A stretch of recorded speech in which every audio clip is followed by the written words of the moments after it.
You're now listening to Mooncakes.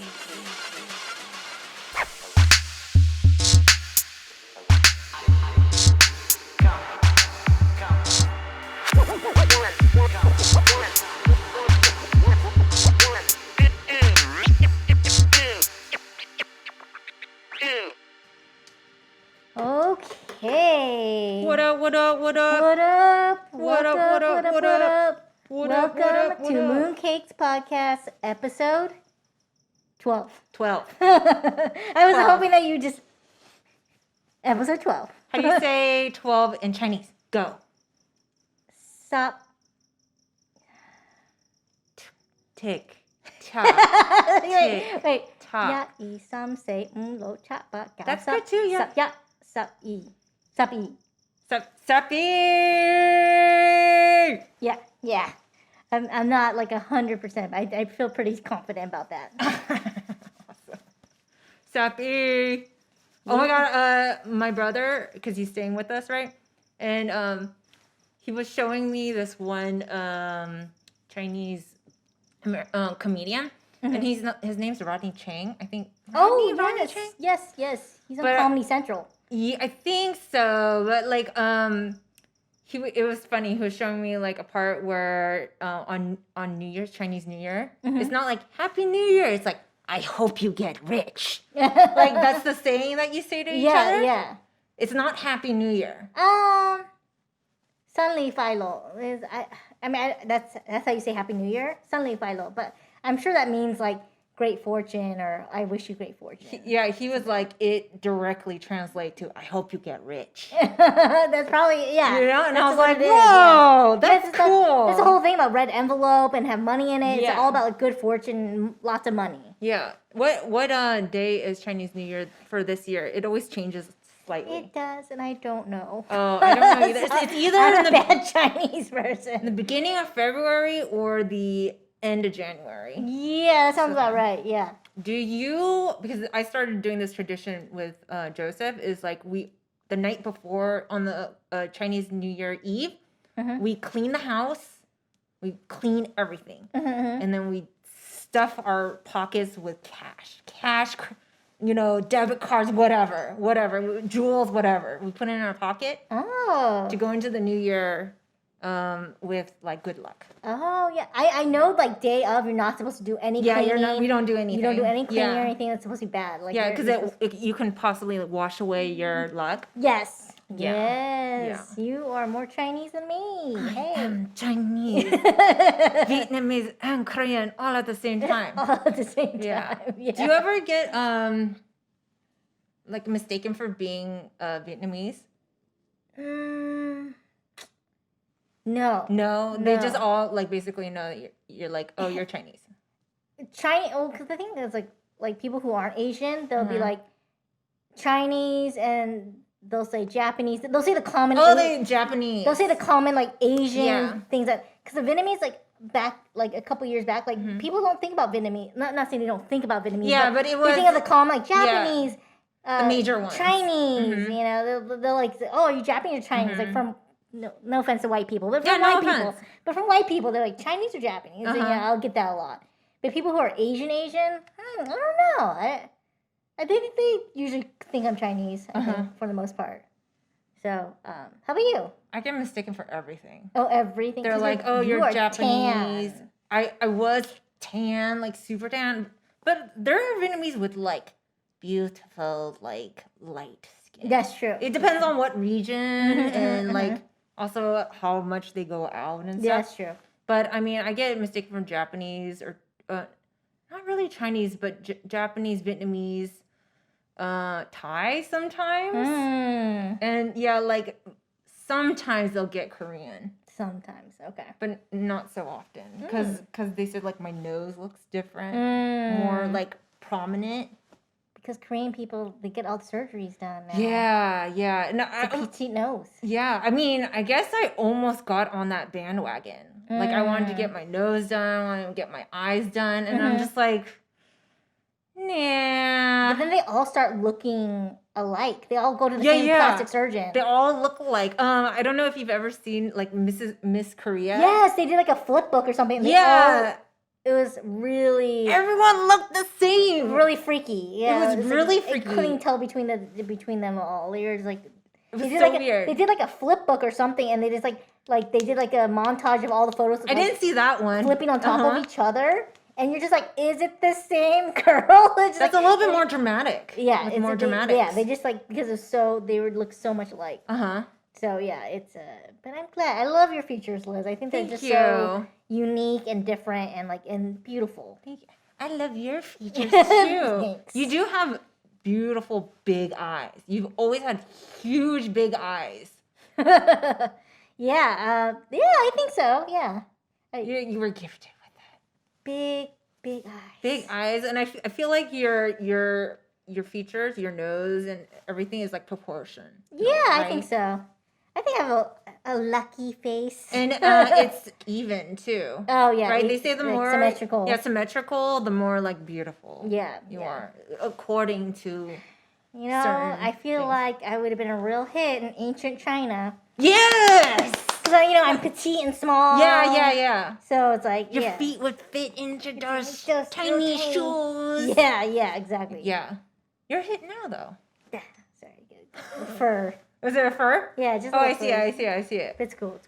You don't want to focus on that. But anyway, yeah. So your week, you were in Ojai. Yes, I was in Ojai for a couple days actually. And for people who don't know where Ojai is, you want to tell them where it's located? It's in California. It's like about I want to say it's about an hour from like the center of LA. It's more closer to.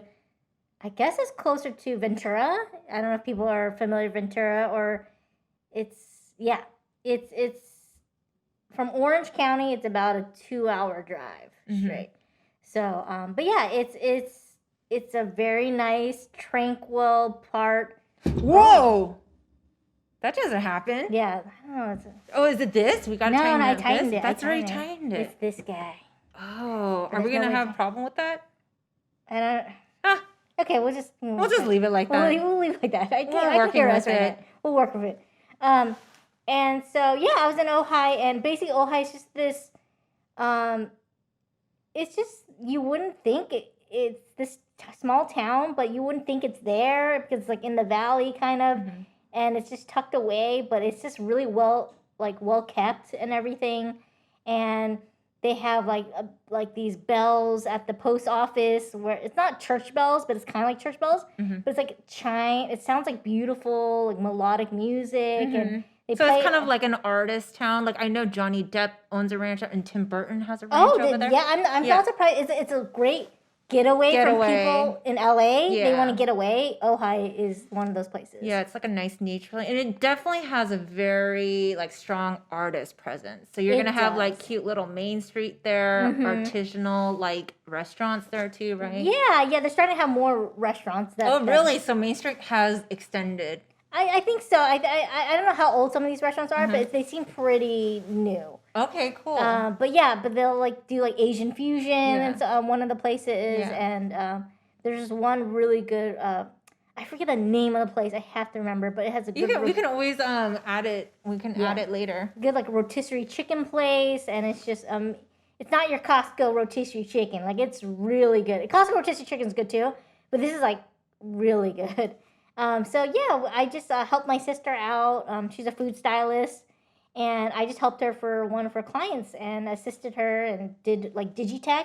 So I just helped with the computer software. She basically had her camera. This is the software that you have been trying to work with, right? I'm going to learn and hopefully get better at using now that my sister has the program, and I actually got to finally use it. Cool. I finally, you don't really learn until you do, right? Yeah. Until you hit these snag points, you're like, well, how do we do this? Now that you finally in the real situation, you're and you're like, well, let's just figure out the fastest way possible now, and then we'll revisit when we're not in crunch time. So that's the best way to learn is just do. So so it's called Capture One, and that's what the software that all these photographers use.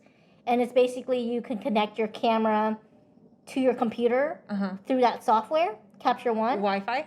Bluetooth? No, actually through a wire. Through a wire, It's the most using a hard wire is the most dependable. Yeah. Because, Wi-Fi goes out, Yeah, Bluetooth, you don't never... So it's just a hard wire that goes from the camera to the computer using Capture One software. So when you take a picture, it immediately shows up on your monitor, on your computer screen. So you're not looking at this itty-bitty, So this is definitely screen. for stationary photography, yes, right? for still photos. And indoor, or you could Indoor, do, you could do it outdoor. outdoor, You but, do outdoor, but it would be a setup. It would be a whole different setup. Okay, cool. Indoor, luckily my sister just purchased like these lights that are for... How'd you like them? Were they box lights? What were they? They were strobe lights. Strobe lights, okay. So they basically, when you flash. And it really upped her game. Like, Ooh, really, no, I saw the photos and Yeah. they look bomb. Yeah, and she hasn't posted the new stuff yet, but she pulled some references of photos using hard light. Hard light meaning no softbox, no thing, just the hard light. And trying to mimic that look. Yeah. So just practicing, right? Yeah. So we're like, oh, let's try it. If we have time, let's just try those looks.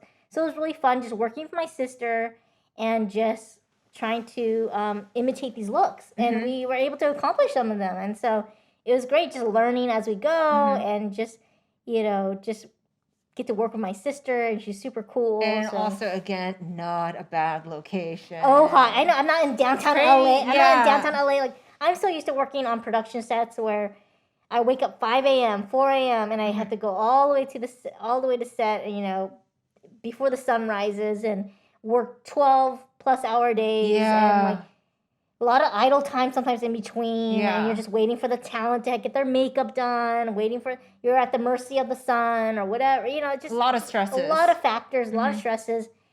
And when I was younger, that was exciting to me. That was so fun. Heck and yeah. But then as you get older, you're like, do it. No, I don't want to do that. And even if I I want to be a producer and like that's stressful too. Yeah. Like, and as much as I enjoy like live action, like movie and movement, like I had such a great time with my sister just doing still life, still photography, and helping her compose the shots. Yeah. Like she trusts me enough where she would like ask my opinion, like, oh, what do you think goes here? Like, does it feel empty? Like, look, she's like, oh, can you take a look at like what I have and just like fill that space with something that goes with the theme, the cozy theme. You feel like you're bringing value. Yeah, she respects my opinion and like we were just at a good flow and it's a constant movement, which I love. There's no idle time.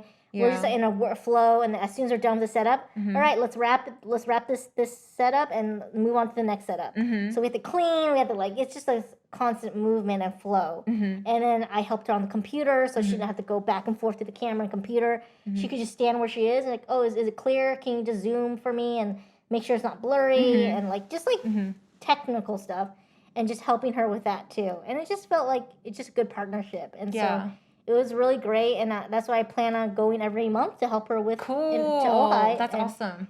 Yeah. And also like on my, it's so great to be with my sister and feel just like helpful and productive and just getting out of the house. And it's bonding time. Bonding time. Yeah, exactly. you'll always look at those photos and instantly your memories of that moment will be brought up. And I've always enjoyed working on set, but this is like it's different, but a good different, and I like it, and I still enjoy working on set. And it's family, and I get to be on set again. Yeah, but make beautiful art work, you know. So and help her with that.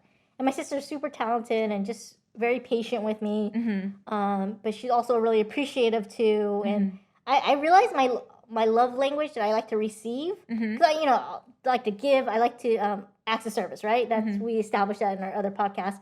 But I realized what I like to receive is communication, verbal affirmation, like of just like thank you, appreciation, and stuff like that. And my sister telling me like she appreciates me and thanks me a lot, and like Debbie, you got this, like we got, like you're such a hard worker, like I know it's like these things I should already feel about myself. But because, I've mentioned in the past, like, just having this mental illness of being bipolar, like, it really affected my self-esteem all the time. Do you think you also needed those words of gratitude even when you were growing up? Or did that not matter as much before you were diagnosed with bipolar and you've had your manic episode? I think growing up, not as much, but it's still nice to hear. Yeah, but it didn't matter as much. You didn't put so much value to it as you do now. As I do now, because like I feel like that's actually your food. That's like your soul food. Yeah, exactly. To be appreciated and someone to let me know. And even if they do, just to hear them say it, it's I need to hear it because I've acknowledged that like deep down inside I still have this negative voice in me, and we all do. Yeah. But me, really, with my mental illness, like everything in my self-esteem and has really affected that. And there's always this voice. No matter how many years have gone, it's gotten quieter. It used to be like loud. It used to be like someone's just right now, just talking in my ear, right in my face, just saying like, "You suck." You like, and no, in the I form, I suck. I hate myself. Ugh, like I'm. Look at everyone else. Look at everyone. I suck. They're moving ahead. I'm so far behind. I suck. I'm a loser. I'm like all this, and it's just loud. It's so loud. And it used to be really dark. I mean, when I was really depressed, like it used to be super dark. I'm not gonna say it, but like really dark stuff, right? And now you'll get there. I think one of these days you'll want to share. Yeah. Well, it's just like to the point where I didn't want to live anymore, like that kind of darkness. And it's because I didn't want to hear this voice telling me that I suck every day. It's like a bully. Yeah. But it's you. Yeah. In your own voice. That's the worst. That's the worst when you're your own bully. It sucks. It's in your own. You can't get away. It's in your own voice. It's in your own. You talk in the first person. Yeah. You're like, I suck. So you truly start believing that. So by my love language, hearing people say, "I appreciate you, Debbie. I love like you, awesome. You like love you. You're great. Like you work so hard. Like it negates my dark inner voice that tells me I'm worthless." And I'm like, oh, if like Debbie must be wrong about myself, this negative stuff about myself, if people are telling me the opposite. Why would they lie to me? These are people like, if there's nothing to them to like lie to me and saying that you're working really hard. Like why would they go out of their way to tell me that if it wasn't true? Yeah.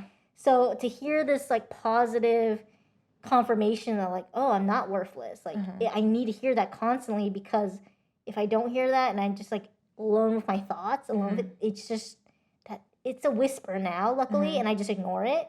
But it's just still saying like, I hate myself, and it's like it's horrible, but it's what I have to live with. So I realized like, wow, okay, to be happier, I realized I need to change my environment. So being Ojai is nice. I like wake up in the morning with my sister. We start our day with like nice coffee that she makes, avocado toast, frothing the creamer for the coffee. So it's just like it's the little things. It's the little things that really matter. She puts it in glass mugs, and she's like just maybe sit out in the patio, sitting in the backyard, taking in the morning and the birds chirping. It's just such a great nature, right? Yeah. And it makes me so happy. It makes me so at ease. And then we work hard, from basically 9 to 5, which is awesome. I'm so used to working. I don't know the hours. Like you just work until they tell you to go home. But my sister's really good about like planning and just being like, she's like, I don't like to work past a certain time if we don't have to, And so she's work smarter, not harder. Exactly. Yeah. So she's really good about balancing and everything. And it was just such a great time with my sister, and it was awesome. And at one point I was like, we were cleaning up and everything, and I just told my sister straight up, like, hey man, I'm glad you're back. Like, glad you're back, because she was in New York all this time. Yeah. And I started tearing up a little bit, because I was like, she was gone for so long. She was gone for so long. It's like, hey, I'm glad you're back. And like, I miss you, man. Like, it's great having you, because she's such a calm presence. I've never seen my sister rattled. She's always calm. Really? In the storm. Never. Yeah. I haven't seen her really like freak out. She's never done in front of me, at least. And she's older sister. Yeah, she's always at a calm presence, and so I really appreciate her.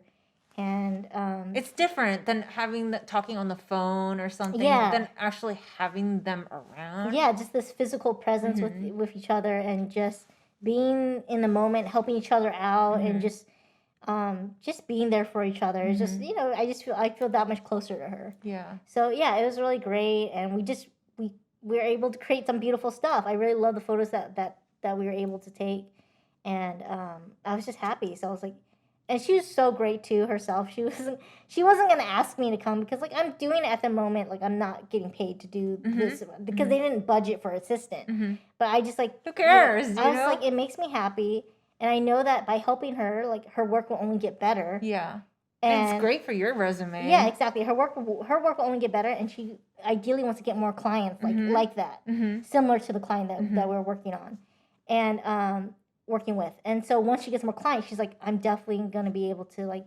then budget in an assistant and ask that from the contract. But like, but she paid for my gas. She, that's awesome. She like takes care of me, made me a London fog. Oh, like, that's cute. I don't think I've ever had a London fog or a London fog that was that good. But it's basically like a lavender tea latte, but with no coffee, but with tea. It was so good. She used like fresh lavender. She steeped it in with like everything she does is so careful and like with so much intention. Yeah. But it just comes so naturally to her. Yeah. And she's like, I'm gonna make myself a London fog. Would you like a cup? I'm like, I would love a cup of that. And like this is I love London fogs. I just figured out. Like I love them. You're a London fog person. They're delicious. It's delicious, honey and lavender, and it's just great. Well, you've had lavender like ice cream and stuff. Sometimes lavender can taste like soap if it's like too cheap or it's harsh or something. But she used like fresh lavender and like steep. It's so delicate, and it was just perfect. I'm gonna make it for us next time. I want to make that. Yeah, and that'd be cool. Like maybe you want to give like the recipe. Yeah, like, you can just add it somewhere. I don't know. Yeah, we'll do that next time. I'll make a London vlog for us. Cool. But yeah, so I'm just like I was just in good spirits and everything. I just feel good, hopeful about the future, which I haven't felt for a while. I was like, what am I doing? Well, sometimes it can look really foggy, and that's okay, right? Yes. Yeah. Don't be afraid if it's foggy. I've learned so much. Just to be present is okay. Like, it's okay if you have these idle times. It's all right. Like, I'm not paying rent, okay? I'm going to be honest. Like, I live with my parents, but I don't have to pay rent, and they, like, I help them, of course, when they need help and everything, but, like, my parents never put pressure on me, and they never make me feel worthless, even though sometimes my mind tells me I am. But, like, the fact that I wasn't working for a bit, they're just, like, they never gave me shit about it. And it's because they respected, like, hey, when Debbie works, she works hard. And I do. I work really hard when I do work, and sometimes too hard. So I'm trying to learn a balance to just appreciate even the idle time. And that's, like, that time I can fill it up with creative stuff when I do have the time, like playing the ukulele, doing this podcast. Oh, you got it. You got your ukulele. Yes. Nice. Yes. So, and, watercoloring, these things that I should enjoy when I have it. Because when these idle times are gone, they're gone. And when I'm working, I'm working. So it's just trying to find a balance and not hating myself for those moments. And I think, like, what I also learned, too, like, I'm not going to name names, but, like, one of my friends, she has her own, like, issue, like, troubles, but from the outside, it just looks perfect. She has the perfect family. Everything looks great. Yeah. But she admitted to me. That's a lot of people. Yeah, exactly. A lot of people. But with my friends, like, I think I'm the fuck up out of my friends. Like, I think I'm the one that has the mental illness. My friends look great, they're so positive, they're doing their thing, they have their family, have a significant other, like they're a professional in some sort of field. Like they got everything together. But then, finally, like this one friend, like she reached out to me and she told me like what was going on, and she's saying that she's feeling a little frustrated and a little just burnt out. And I was like, I had no idea. Like I always think I'm the one that has trouble. Like everyone else has this picturesque life, and I just realized that everyone's going through something. Especially during this pandemic, right? Everyone's going through something, and especially social media no one's going to post like, I'm having a shitty day right now. Like on social media, everything is the highlight reel, right? Yeah. Great. So it was just nice. It was nice not nice to know that other people are suffering, but it was a wake up call for me to know like, hey, I'm not the only one, like, going through struggles. Like my friends have all like going through something too. You know, that's why I realize my New Year's resolution should be more. I focus on myself, keep maintaining that good focus on my mental health, but also focus and really hear out and reach out to my friends to see how they're doing and ask them, how are you? Because my friend told me, she admitted to me, and she's not the person to ever admit that, like that something's going on like that. And so I got to visit her on my way back from Ojai and just have a heart-to-heart conversation. And that must have been really nice to. Do you feel like she could reach out to you because you were like kind of admitting that out loud? Yeah, I think like you're sharing out loud that, and they're like, oh shit, you know, like it's not shameful. I think because to be candid. Yeah, to be candid. Yes, I think because I'm obviously blabber Barbara, just like about my feelings, about like whatever. I'm very obviously, and you too are very open about. Not always, but on this podcast. Always, but at least on this podcast, you've been very open. About everything. Just whatever comes up, right?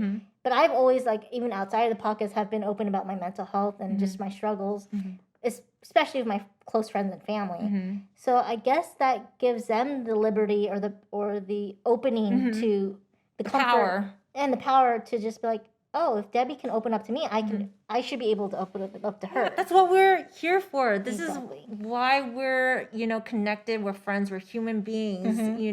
As an individual, you're going to go crazy. You have to reach out to people. Maybe for you, it's one person. Maybe for others, it's 5 people. Or for another person, it's another number. But it feels good to talk about. Like, if you go into human history, tribes, you have tribes to support one another. And it was smaller than the tribe we have today. You have, within this huge cities, you have to find your people. Yeah. Of course, we're social creatures. We're social creatures, Yeah. So it was just great just to... That's awesome. That's just to be there for her, because she's always been there for me. Yeah. So just to be there and be like, all right, Debbie, like, get out of your head, get out of your funk, like...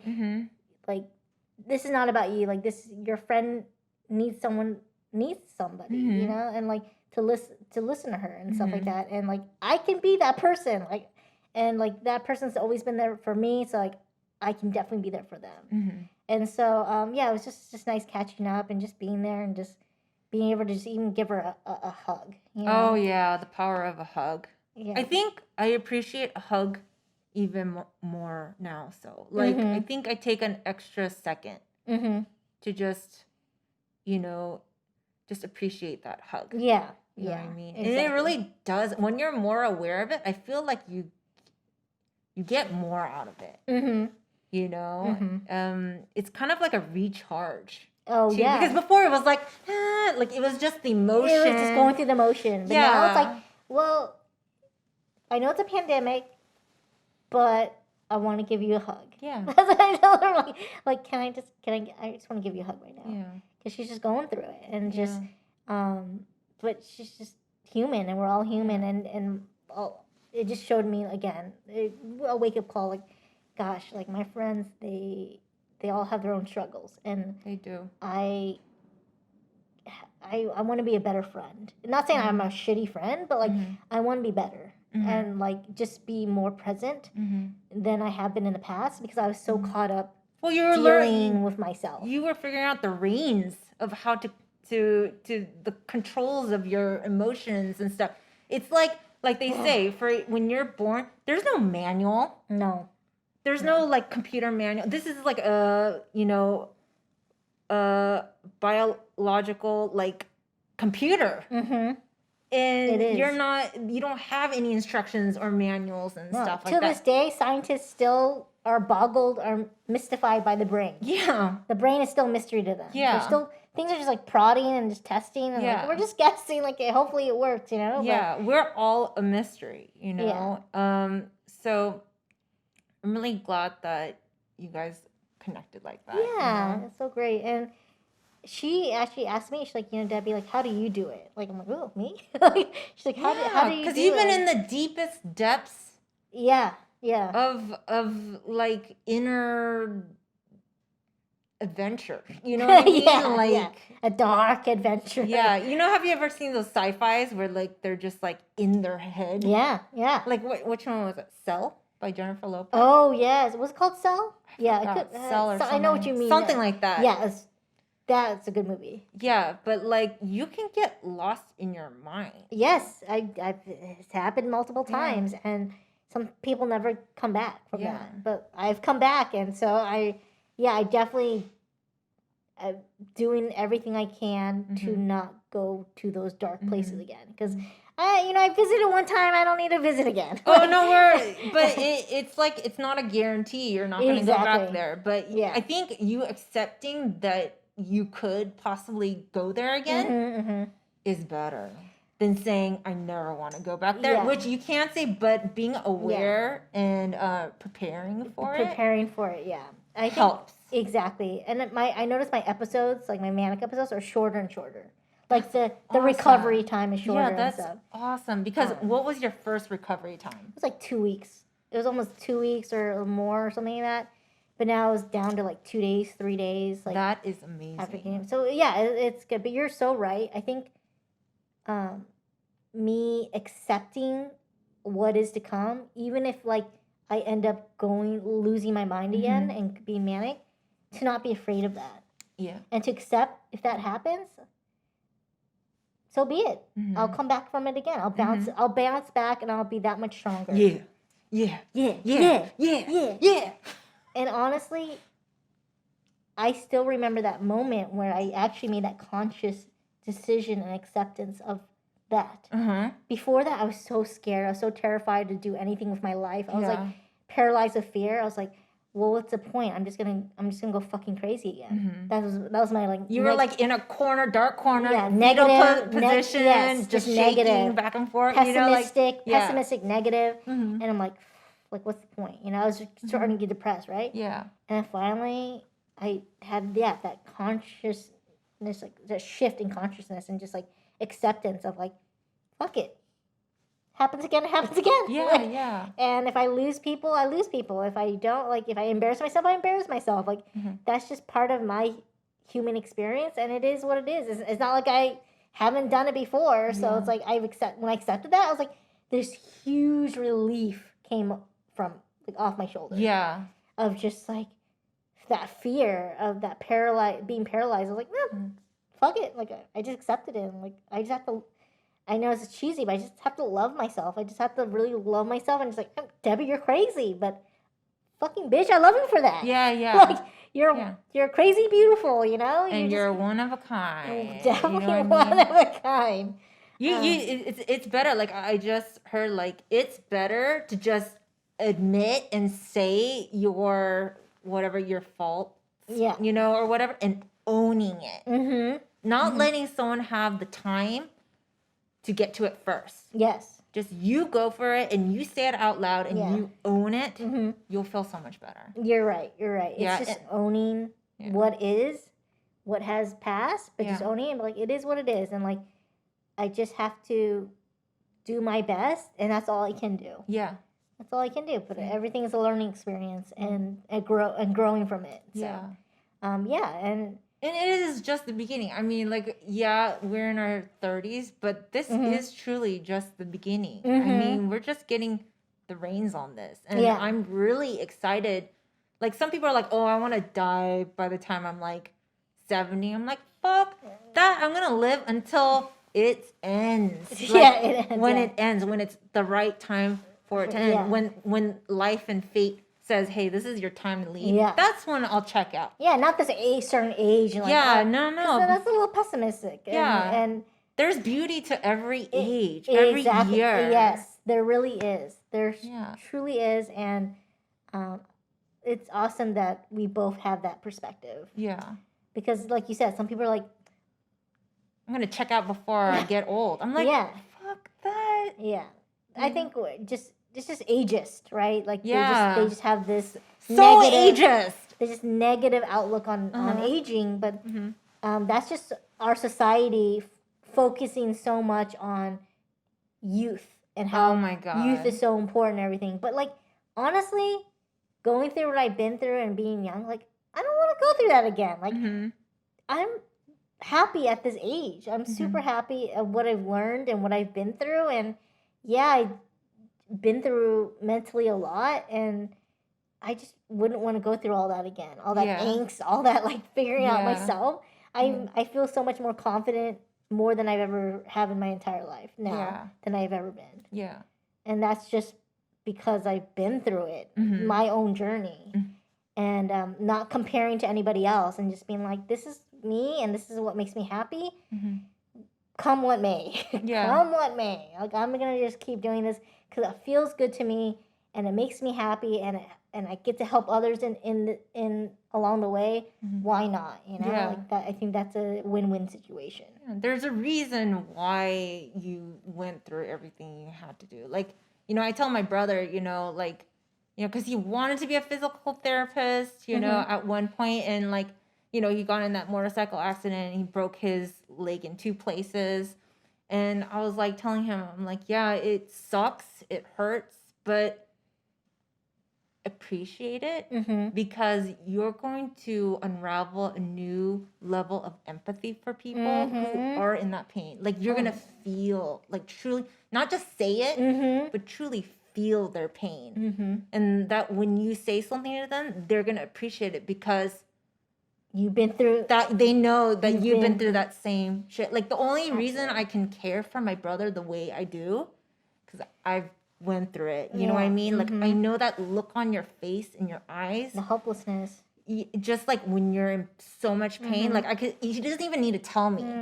I already know how much pain he is in, and I do everything I can to relieve his pain. But I just by telling him, like, dude, I know how you're feeling because I know that look on your face. Okay, that is true pain. Yeah, and it does open your mind up. You know how they say like psychedelics opens up parts of your brain that you never tapped into. Well, I think also breaking something in your body or being ill really does open another level of empathy. Oh, yeah. So you do need to appreciate, even though it sucks, it is a price. You can't pay for those things. No. You have to go through it, you know? And you, like I've said, like before, you really find out who your true friends and like family, like the ones that say they love you, like you really find out who really truly loves you, cares about you. Yeah. When you're at your lowest, when you're broken. That is also priceless. It is not something you can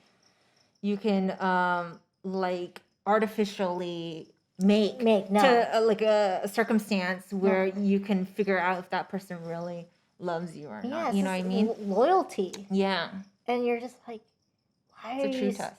Why are you still my friend? Or why are you still here? Or like, why are you helping me? Like, because deep down inside, they respect you and love you so much. They also feel like if it happened to them, you would do the same for them. Yeah. That's because that's all. No one would do something if you're like, if that person was super selfish and a jerk or anything. Like, you do it because you're like, I know if something happened to me, like you'd be there for me too. Like, and they know you. And they know you. That's your your friend. You know, like this is what friends are for. Yeah. And so I'm really lucky in that sense because of what I've been through mentally, depression, breakdowns, all that. Many tests of friendship and everything, and I'm so fortunate to have so many friends and family that care about me and are still here for me. So it's so great. And everything with Ojai was great. And as soon as everything felt good, I come back home. And my mom's just telling me that I have a cat, Meow Meow, a rescue cat, Meow Meow. 4 years ago, she was in someone else's care. But she was in a house, kind of an abandoned house that was checked on once a week or something so that she was fed and 2 other cats were fed in this room. And she was in a cage then. And they would just come by just to feed her and the 2 other cats. How did they find the house? Is this like a family friend? It's a family owned home. And the mom moved to like Asia. Oh, okay. And left. She's like, I'm out. Left the house in her son's care. But her son couldn't afford the mortgage or can't afford the house. So he just checked out, rented some place in Irvine, wherever, and didn't take care of the house really. But the cats were in that house. Oh, poor baby. In a room, in a cage. Yikes! I can only dark imagine. Room. And so finally, they decided to sell the house, and there's 3 cats, and they decided to keep the 2 cats and leave this one behind. And they didn't know what to do with this cat, and so my mom is friends with a woman that owns the house, that moved to Asia but owns the house here in the U.S., and was like, do you know anyone that wants this cat? And my mom was like, maybe we'll find somebody, and so you could just drop off the cat at our house. So they dropped it. My mom didn't tell anybody, because my dad is against cats and more animals. Well, like majority now of Asians, they're slightly coming to like the cat world, but usually in Asian culture, no cats. No cat. Like Chinese, like Korean. I think Japanese they were more like they liked cats more, like back in the day. But like Korean culture, Chinese culture, of what I know is that no, X-nay on the cats. Yes. They're evil. Yeah. So, but my mom was in a giving moment at that. I was actually shocked too. At that moment. Yeah, okay? at that moment. I think she kind of, like, at that point, later she regretted it. She's like, I don't want the cat anymore at one point. I changed my mind. I changed my mind. But she was just, like, in a heart. And thank goodness. So they dropped the cat off, and they basically just left it at our house. When we were on vacation, they didn't even wait for us to get back. You guys weren't even home? We weren't even home. It was, like, the day of 2 days. We were on vacation still in Asia, and we're getting back from Hong Kong or something. And that's when my mom was going to stay in Hong Kong for another week or 2. And she's like, Debbie, my friend drop off the cat. Oh, my God. I'm like, what, Mom? Like, you told us there was no cat. Like, why are you telling us now? Like, how long ago? Is it like, maybe 2 days ago. Mom! There's a cat in our yard. Are you saying there's a cat in our yard? Yeah, like, starving? Like, in the cold? Or I don't know. Outside. We don't know. Outside in a Coyotes. In a cage, I think. Oh, but no, still, in a cage? Yeah. That's even worse. And so I had to tell my dad. I didn't know when to tell my dad, because my dad was like, no cats. No, yeah. We get home, and my dad's like, la, la, la, like, kind of oblivious. Oh, I'm like, no. Dad, and then my dad's like, what? And he's like opening like all the windows because he likes to get some fresh air. But it's nighttime. Like maybe the cat isn't here, because I don't see any cats at this point. But I was like, and I look to my left, and I just see this huge dark cage outside in the backyard. And I'm like, my dad doesn't see it. But I was like, Dad, I think Mom had her friend, and I just basically told him, drop off the cat. And he was like, what? Dad's like looking around inside the house. Where is it? What cat? Where? Yeah. I was like, never thought he would ever have a cat in the house. I was like, I think it's outside in this cage. Man. And we look out, and I go outside, and I still remember like the first time seeing Meow Meow, and there's just this dark cage, and there's very cute name. This kitty litter box, and it was covered, and she just comes out, and she's just like. So neglected, this one. So neglected. But she was like at that point kind of obese and had saggy skin. Oh, I remember Meow Meow was big. Yeah, she's big. No exercise. You can definitely tell she was kept in a cage or in a confined area. Yeah. So the first thing I did was give her a bath or give her a shower. She freaked out, but that's the first thing I did. And she, so she stayed under my bed for a month. She would not come out, but eventually she like warmed up to me after a month, and she like crawled on my chest and like, just nuzzled with me and just like kept me and cuddled with me. So we just grew this bond over 4 years. Like, she ended up being my cat, I guess, but it was like the family cat, but like I'm the only one like that actually like gave her any affection. But I told my mom in the first month of having her, I'm like, hey Mom, you have to give this cat away, because this is when I was working in production and working on set. I'm like, it's not fair for me I can't take care of this cat. I told my mom, like, I can't. Like, we need to find someone, like, that can. Because if you're not willing to, like, take care of the cat. Because Mom was like, well, Mom had second thoughts after. And finally, my mom was like, you know, like, let's just keep the cat. Like, keep the cat. Like, don't give the cat to, because I think I talked to you. Like, is there a shelter that's a no-kill, a no-kill shelter that I can give Meow Meow away to? Because I just can't I can't. Like, it's just not fair. But then my mom was so adamant at that moment, saying, "You put that cat in a shelter. I was so mad at you if you do." I'm like, whoa, okay, fine, we'll keep the cat. Yeah. So unusual for very Annie, unusual for Annie, Mrs. Yan. For my mom.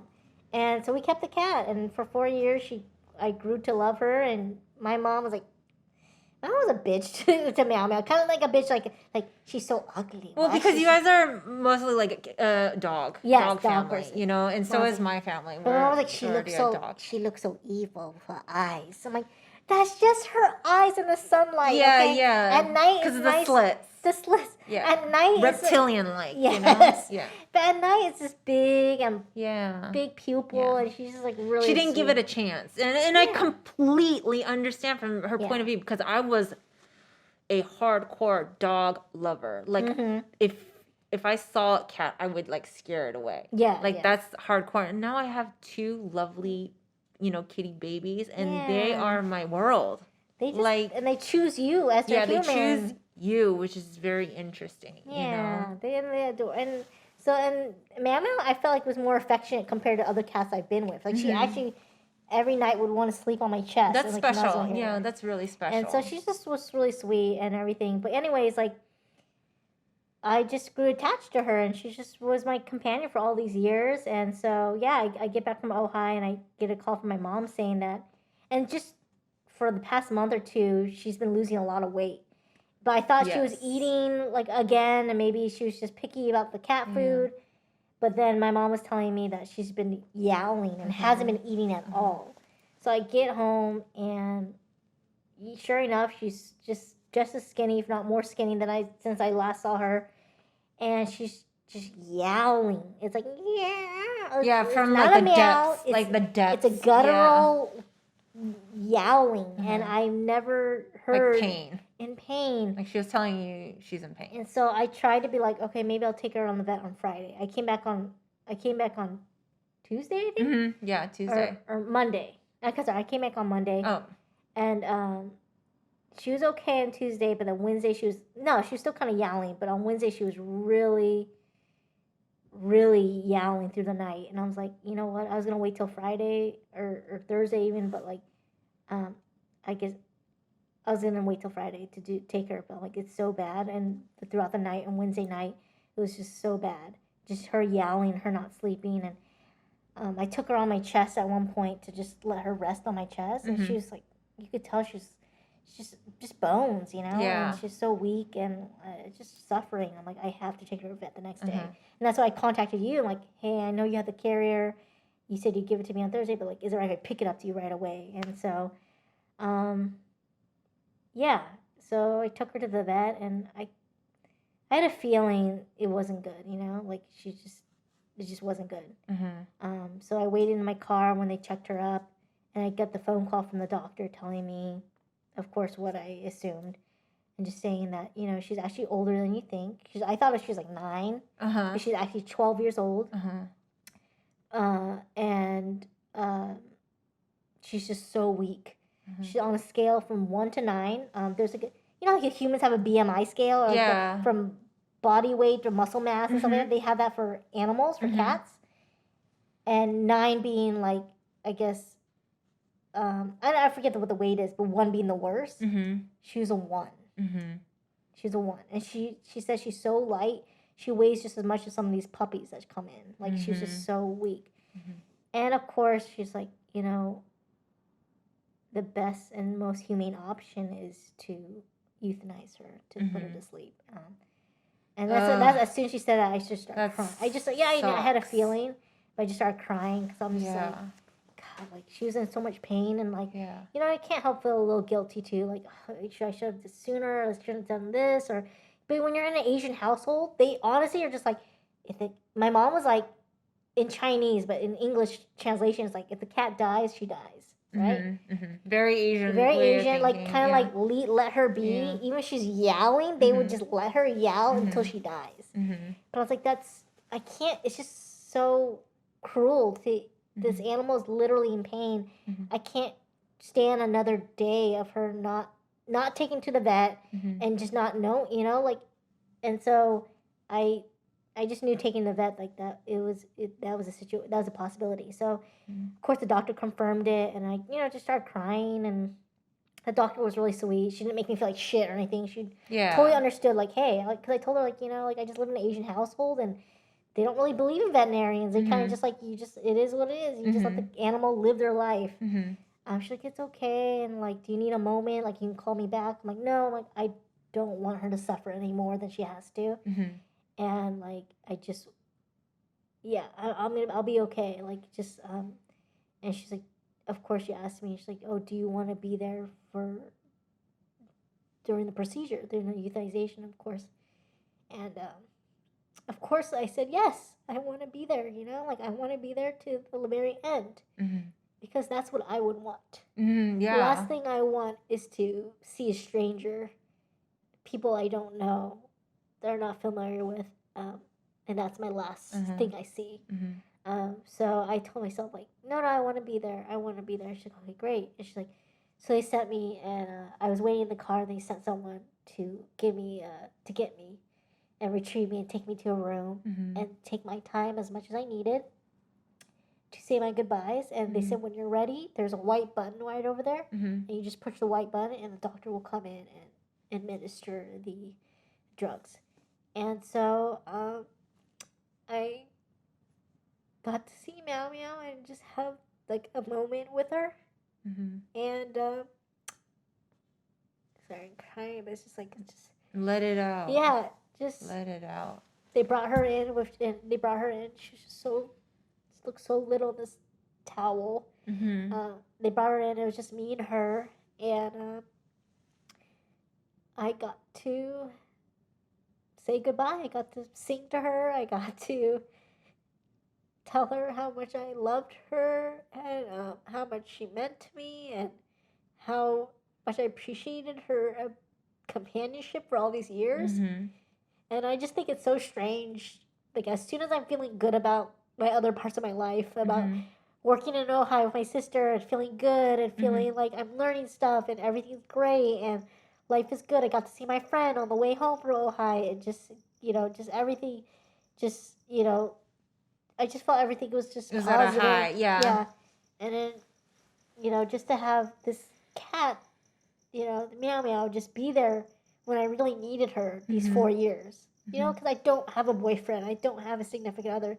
Of course, I have my parents with me and everything, but it's a different kind of connection. It's a different connection. And this unconditional love of just, like, she just depended on me. It's like my baby, And so, just to have my best bud, and just for these 4 years, and as soon as I feel good about something else, like, the fact that I feel like there's, like, I guess, like, sound cheesy, but like everything kind of happens for a reason. Yeah, it's not cheesy. And she just, she left when, not saying I don't need her anymore, but like, just, she came when I really did need her, and like now she has served her life well, and was a great friend and had a good life. She slept on my chest, got to be outside, inside, eat wet cat food, have all these treats, and get spoiled and stuff, and didn't have to live in a little cage. She leveled up.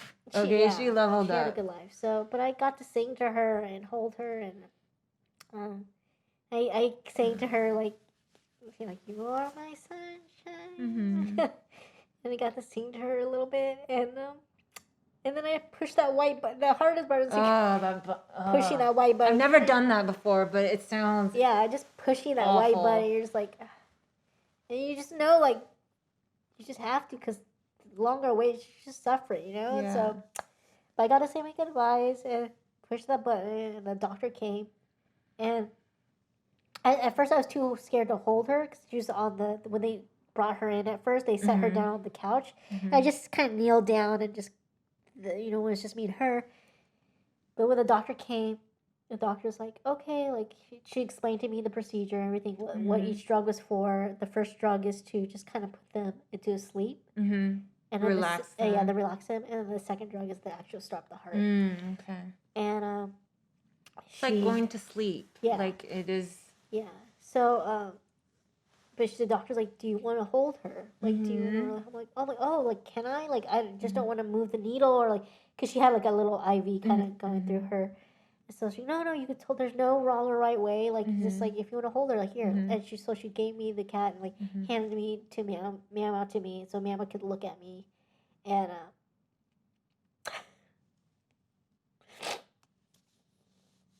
you know, I mean, that's how I would want to go, you know, just be in the arms of a loved one and looking into her eyes and everything. So, yeah, I held her to her very last breath. And, yeah.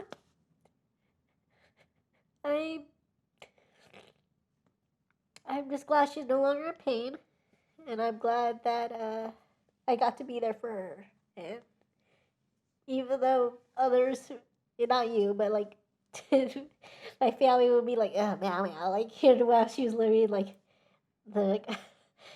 didn't give her the love that maybe she deserved, but I'm glad I got to give her that love and appreciated her and told her every day I loved her and kissed her. And even the very last night I had her with her, she laid on my stomach and I told her how much I loved her.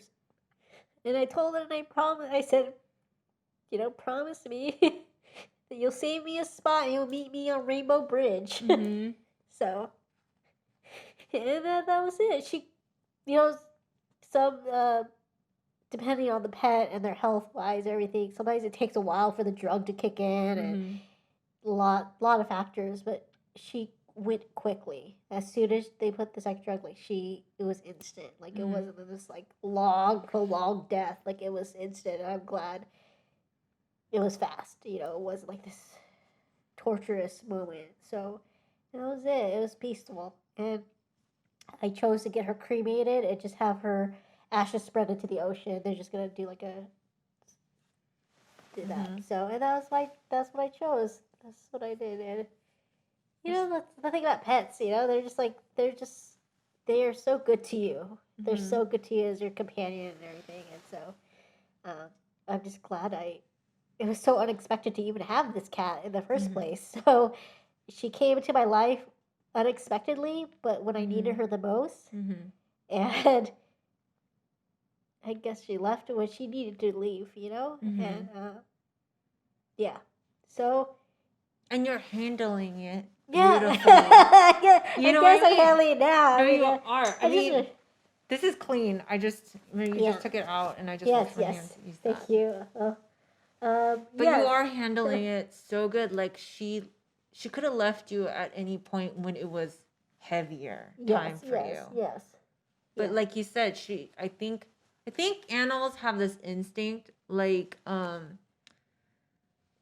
I truly believe that whatever like pet companion you have, I feel like there's a little bit of that same companion like that you had before.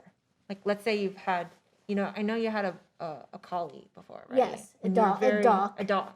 No, dog. there was Doc, but there was another. Yeah, it's called BB. Yeah. BB. Okay. BB. Yeah. Yeah, you had BB, right? Yeah. I always feel like that same spirit kind of gets transferred to every animal companion you have throughout your life. Yeah. I truly believe kind of like is that like for the movie A Dog's Purpose?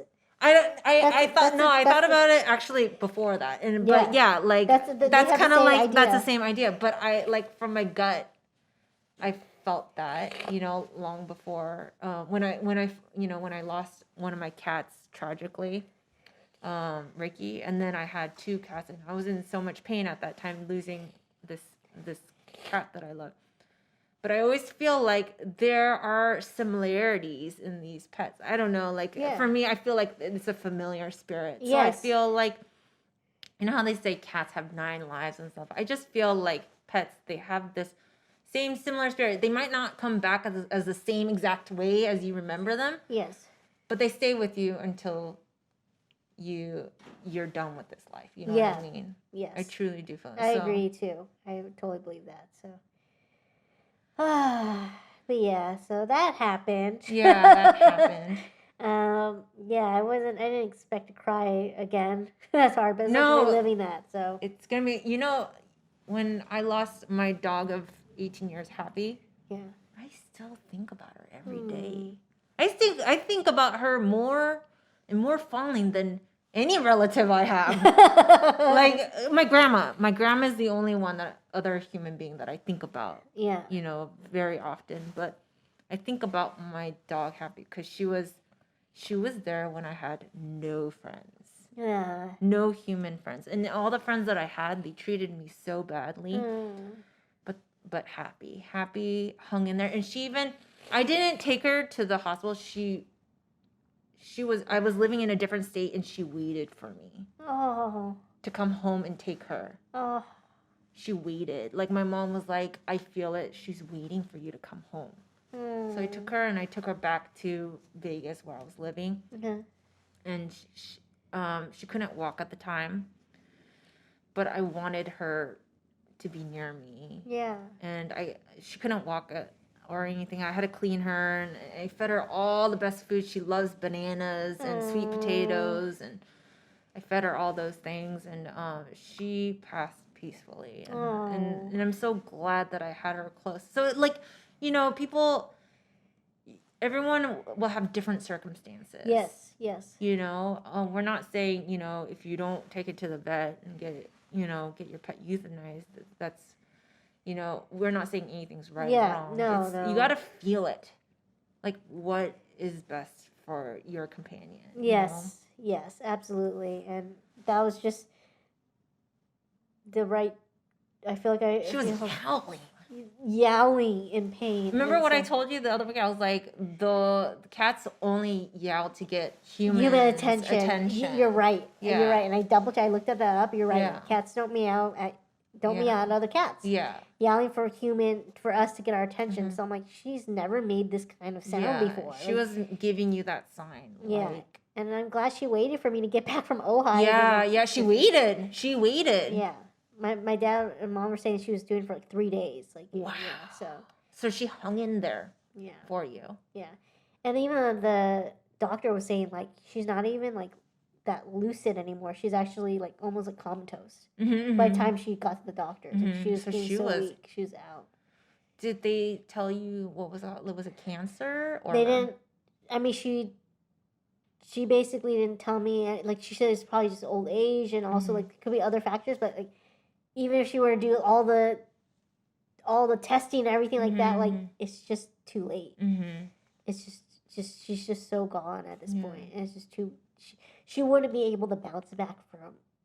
Even if we were able to treat her, the doctor's like, if there was a way to save her, they would. I would recommend. I would tell you, but this is the most humane option. Yeah, the way that they handled the procedure, it really showed that they cared. Yes, they're not like the type where, you know, euthanize next. No, you know, they're no, not. They don't seem like that. Dr. Kruger, that was her name. She was the doctor, and she was super sweet. She didn't make me feel like shit. Like, well, you should have brought the cast. She didn't say nothing like that. She's like, did you want to add that information, like for people that live in our area? Maybe, do you want to give that that office? Yeah. It's the veterinary center. I mean, it's the only 24/7 that's open at the moment. Oh, on Euclid or New Hope, right? Yeah, it's near the freeway. Yeah, near the freeway. Yeah, it's fairly new. It used to be a Staples. But now it's big. Like, it's huge. So now it's that's the place I went because that was the only place open because I tried to take it to another place but they were closed. So it's the only one that was open and I'm glad that it's so nearby. Yeah. So it was good. But yeah, it was. You know, life goes on, but like I'll always remember Meow Meow. You know, Meow Meow. My companion. I love her name, Meow Meow. I remember I giggled in delight when I heard. I was like, her name's Meow Meow. I mean, that just shows you how unexpected I was not expecting to have a cat. No, I was like, I guess like what's her name? Like, I guess Meow Meow. Yeah. Like, if anything, I would have expected you to get another dog. Yeah. So but I don't know. It's gonna take me a while to even think about another pet or anything. Just take your time. Exactly. So I don't know, but I'm happy that I got to have such 4 great years with her. So. Yeah. And you know what? Like, you did give her love that she never received. Like, I can't imagine if she was 12 and you had 4 years with her. That's a lot of time where many years of just like neglect. Yeah. We should be thankful that she was so docile. Yes. Cause like some cats, they'll rage against it. They'll be like, piss everywhere. You, I'm going to scratch your face off. Pee on everything. The thing was, she was declawed when I got her. So that's even worse. So neglect, and then I'm gonna, surgically remove your claws. Yeah. How painful is that? Like, she had a rough life. I hear when you declaw cats, it hurts every time you go in the litter box. Oh, I'm sure. It's like. Like so much pain, and she was still nice. Yeah, she was a good girl. She was really sweet. Oh my God! Please don't declaw your cat.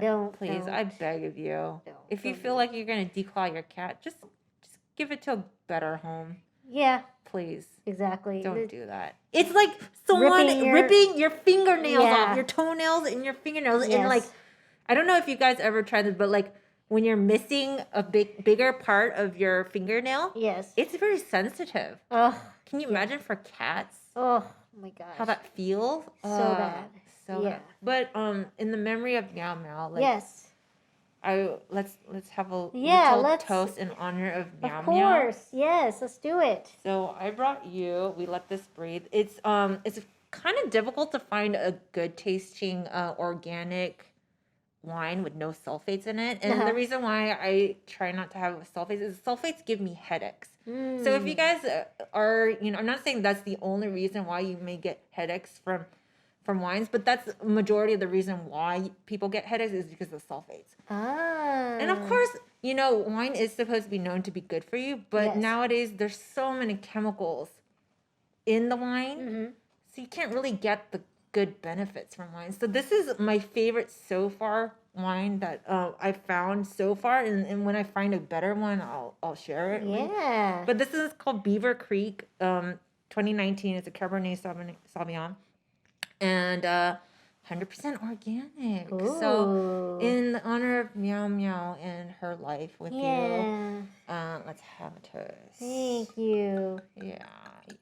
Ooh, that ASMR, that sound, I love it. Yeah, you want to give it a nice swirl, even though we give it a nice turn of breeze. Sorry I didn't get to like shine the glass. I would have shined the glass, but no, it's okay. Right. Yeah, I hope you like it. And originally we were going to make this like a snack. This was going to be a snack episode. It was going to be all beverage and snacks. Yeah. But I thought this was very heartfelt. And I like that we're giving a toast to something, memorable. Yeah. For Meow Meow. For Meow Meow. To all the pets that gave us all the love and our companions, and to Happy and Doc and Mimi. Oh, beautiful. To all you pets. Thank you for being our BFFs. Yes, absolutely. Cheers. Cheers.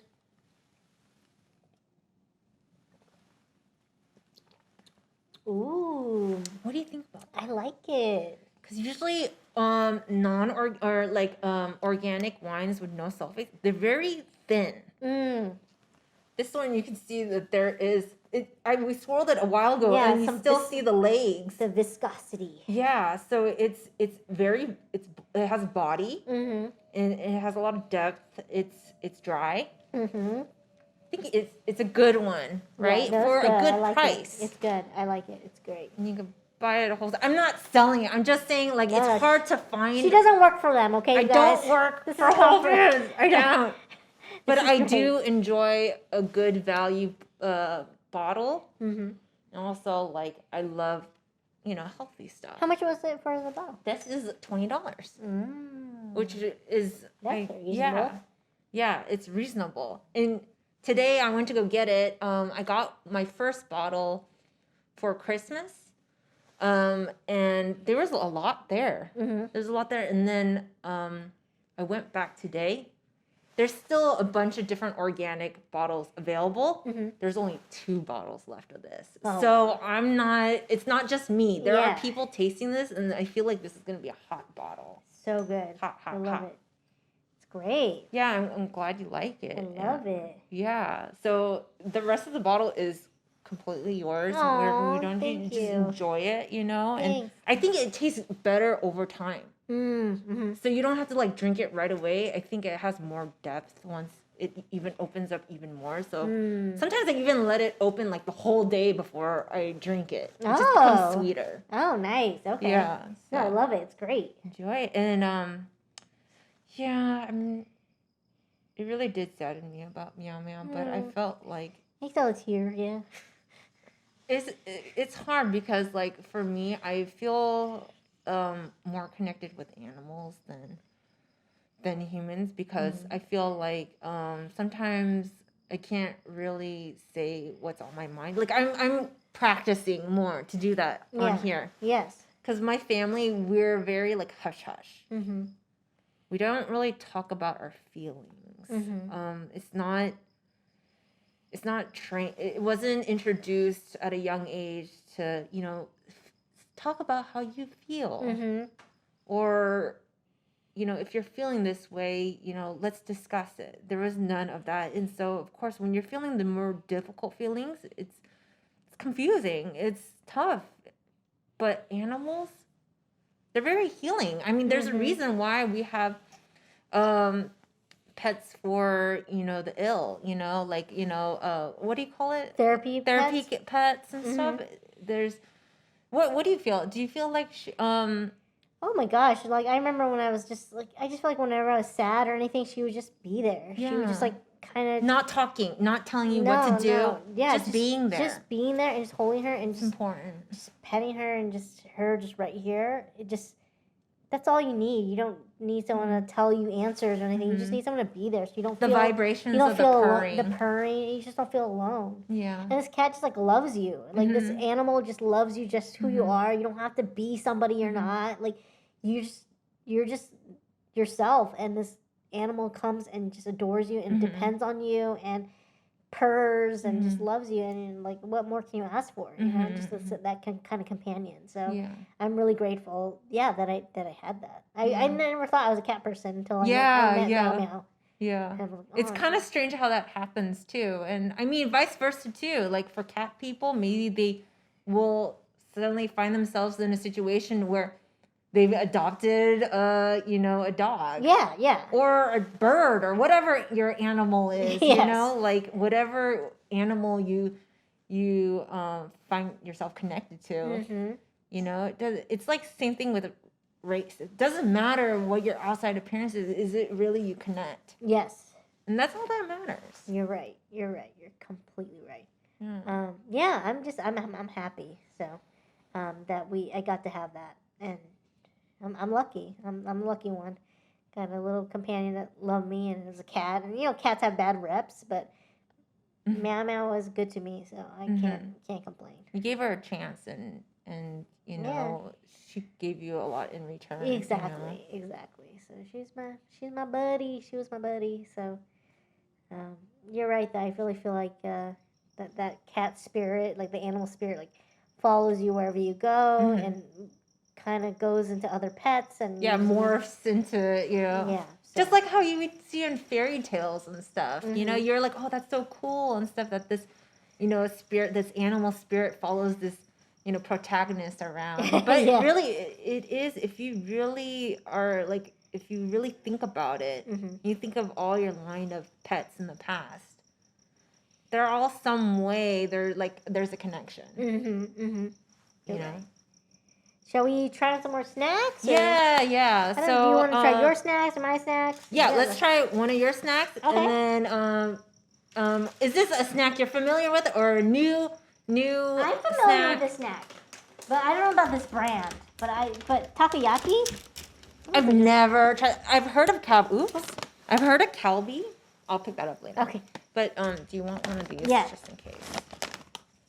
We're being safe, people. We're being so safe. And every time I do this, I feel like I'm Spider-Man or something. Like, you know, where they go like this, or like Batman. They're like, yes. So takoyaki. Everyone's familiar. If people are not familiar with that, it's like a Japanese It's like a Is it Japanese. Korean? Kalbi? Kalbi is a Korean, but I think it's a Japanese. But they make Japanese stuff. Yes. And so, yeah, takoyaki is just That like sounds good. Make a kind of a like it's supposed to have squid in it and stuff like that. The real takoyaki is like this breaded ball. Yeah. With with bonito flakes, like a fish flakes and a sauce, but it's like a bread ball, but with like seafood in it. So this is just a chip form. It's like a batter, right? Yes, it's a batter, like a batter, and then they have this iron cast that's heated, and it's like this iron cast, like half a circle or a sphere, and then they like flip it. But this is like the chip version flavor. Yeah. Oh. You want me to pour it? Yes, pour it.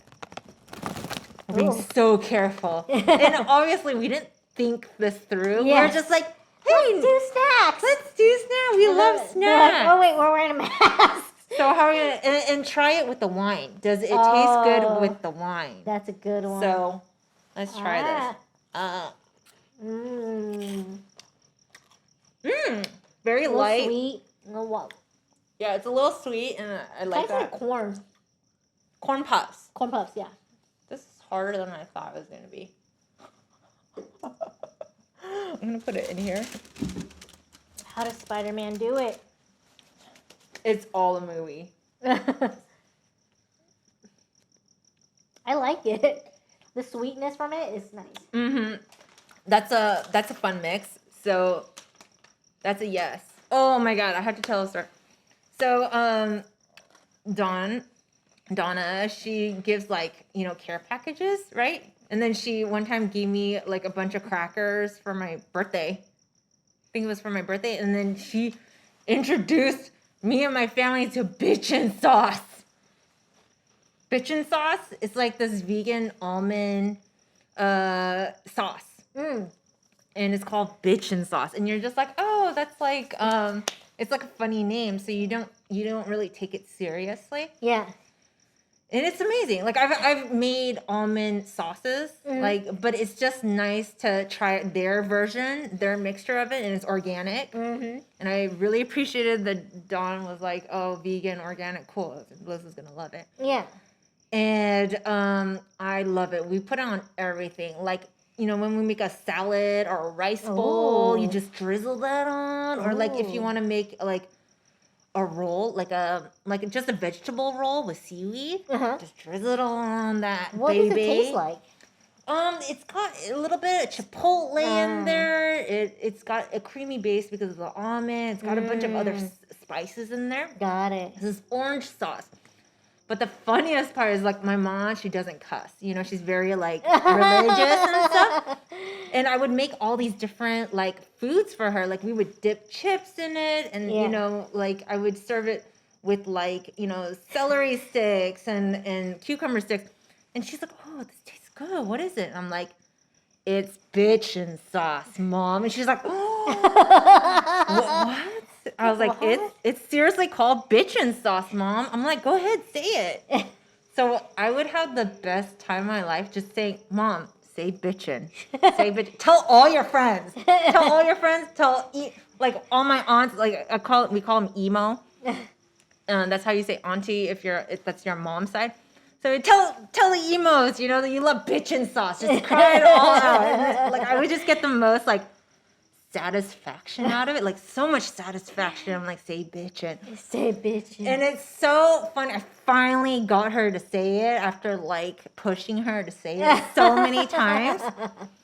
Because what else are you gonna call it? It's called Bitchin Sauce. Yeah, like that's how called. else are you gonna find it? And it's really funny how she says it, because she goes, Bitchin. I love it. Yes, Mrs. Lee, yes. Yes, you say Bitchin Sauce. That's so great. I know. It's so funny, but it's a great sauce. I love that sauce as well. We don't have. I try to find some. They had some at Costco, like a big one, a big tub. So Donna got us addicted to it. Like I bought about 7 or 8 tubs. Whoa, damn, Liz. We just like inject that shit. I know. We put on everything. It was like mayhem, like toast, like beignets and that on toast. hemp seeds on it. Like, we just went all out Bitchin Sauce for so long. But they're not selling that. They've all run out at Costco. I mean, you guys can check your Costco, but it was amazing. I don't see it at Whole Foods. So, I mean, I'm just like waiting for them to come back. But if you guys see it, like, try it out. And thanks, Dawn, for hooking it up. That was good. That's awesome. Yeah. Bitchin Sauce. It Yes. sounds very Korean. Like, it sounds even worse when she says it. I'm like, Mom, you make it sound 100 times worse than Bitchin Sauce, you know? Nice. Should we try more snacks or what? Yeah. Let's try another. Okay, I'm gonna bring one. You want to bring one? I'm gonna bring one, and we're gonna see if it works with the wine. So this is shiitake mushroom, crispy, crunchy, and seasoned. Ooh, I like shiitake mushrooms. Yeah, so it's very umami meaty. Yeah. So like, it's gonna have a kind of like a texture. Like, do you remember the space ice cream? Yes. It's kind of like that. Oh, okay. So it's gonna be. I mean, either you like it or you don't. Okay. I think so. Either you like it or you don't. Yeah, like, I mean, it was actually Joseph's idea to get this first. I was a little because I try to keep to organic. Yes. You know, I just try it because like, you know, it's just better to try to weed out as much chemicals as possible. Yeah, you're right. You know, and then when you do get chemicals when you go out to eat, that's fine because you're only getting a small. But at home, we just try to keep it to a minimum. Yes. All right. And I want you to try this.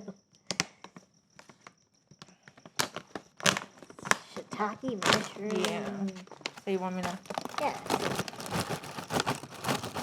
Oh, that's good. Ooh, And this is for you too. Oh, So you get this. Oh, thank you.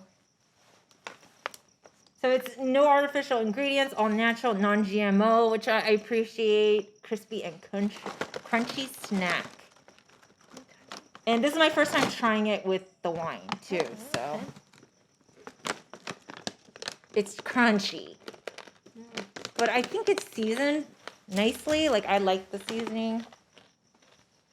And Debbie is a snacker. Debbie, you're like the biggest snacker. My whole family's snackers.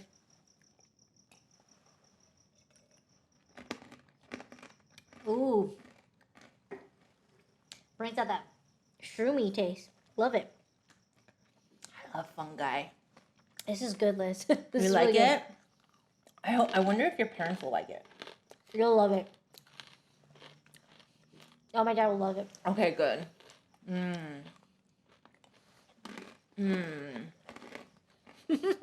Sorry if my makeup is like all fucked up. It's because like I don't wear primer.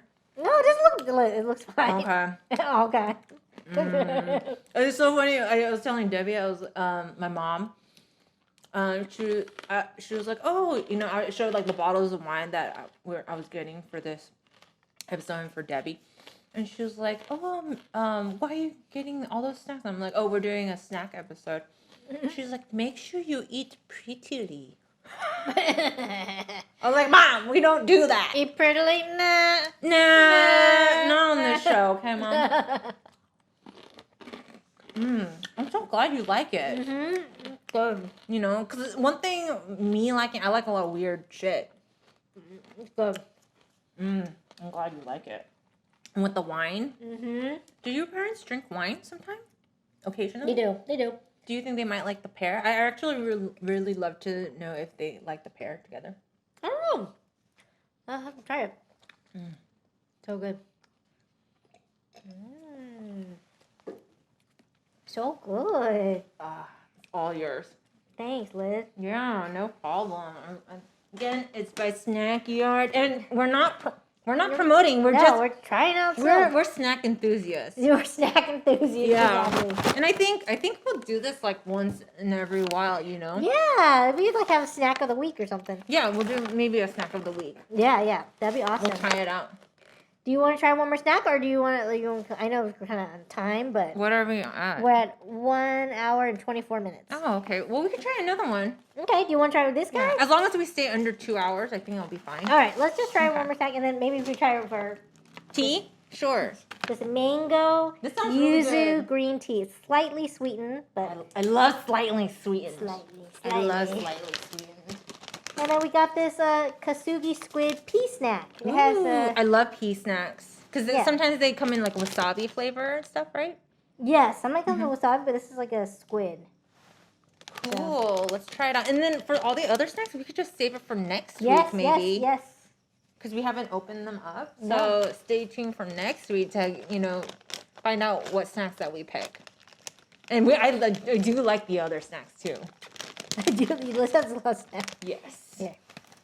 Thank you. Can't really see. Ooh, they're big. Yeah, they're huge. Maybe Usually, is this pea snacks? Is it peanuts in there? But yes, it is. I thought it's peanuts, right? It's peanuts. Pea snack. But this is pea snack, but it's actually peanuts in here. I think. We'll see. What does the ingredient say? Cornstarch, peanuts, sugar, flour. Yeah, there's no. Oh, cookies in okay. it. I think because I think if the kakamochi mixes, they might sometimes have it. I haven't tried a squid flavor yet though.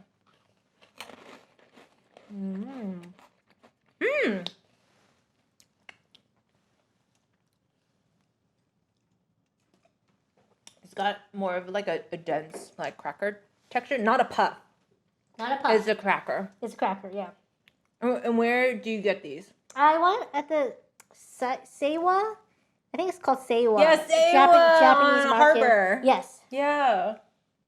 Well, we could put that on the And then description. Yeah, it's like a. Have you tried the other supermarket, the Japanese ones down the street too?